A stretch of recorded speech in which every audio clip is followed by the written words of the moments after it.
हम आ रहल बानी 2 तारीख के अपने भाई के नॉमिनेशन में निर्दलीय चुनाव। और भाई ना ना ना ना ना ना खेसारी लाल यादव नहीं जा रहे हैं पवन सिंह का चुनाव प्रचार करने। भैया पहले छोटा सा क्लिप एक और देखिए यहाँ पे। हम आ रहल बानी जीवन यादव जी के नॉमिनेशन में।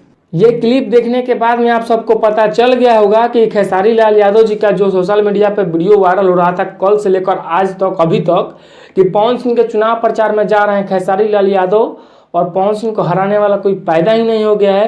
क्योंकि खेसारी लाल यादव जी जब प्रचार करेंगे तो कैसे हार जाएंगे पवन सिंह, ऐसा कुछ लोगों का वहम था और लोगों ने तो इस टॉपिक पे वीडियो बना बना के एकदम फेंक दिया था। मैं आप सबको बता दूं, इस वीडियो का जब पहले वाला मतलब पार्ट आप देखेंगे, एक जीवन यादव जी हैं सिवान के, वो भी निर्दलीय चुनाव लड़ रहे हैं और पवन सिंह भी निर्दलीय चुनाव लड़ रहे हैं। तो खेसारी लाल यादव जी वो जीवन यादव के चुनाव मतलब प्रचार में जाने वाले थे, ना ही कि पवन सिंह के। ऐसा बोले ना कि हम उनके जो निर्दलीय खड़ा हो रहे हैं हम जाएंगे उन्हें नॉमिनेशन में। तो खेसारी लाल यादव जी आज सिवान में आए हैं नॉमिनेशन करने जीवन यादव जी का, ना ही पवन सिंह का चुनाव प्रचार करने काराकाट में नहीं गए हैं। ऐसा लोगों को मतलब बात फैला दिया था पूरा। तो हमने सोचा कि इस टॉपिक पे एक वीडियो बनाना चाहिए और लोगों को हकीकत सच्चाई दिखाना चाहिए कि क्या कुछ सच्चाई है।